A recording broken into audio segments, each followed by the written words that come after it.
Bəs bizim müğənnilər deyilənə görə sizə müraciət eləyirlər.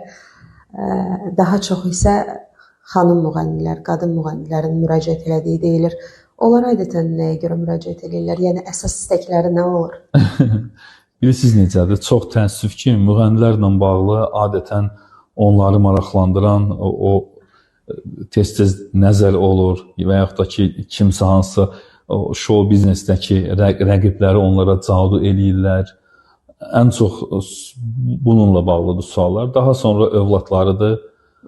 Karyera ilə bağlı çox az müraciət olunubdur mənə müğənnilər içərisində. Amma elə müğənnilər də var ki, vəzifə ilə bağlı mənə müraciət edirlər ki, bunun show biznesə aidiyyəti yoxdur. Sadəcə olaraq vəzifə istəyirdilər hansısa Mədəniyyət Nazirliyində və yaxud da ki, başqa bir sahədə hansısa bir qurumun rəhbəri olmaq fikrində, iddiasında olan, millət vəkili olmaq istəyən müğənnilər olub ki, mənə müraciət ediblər. Bəli, olub.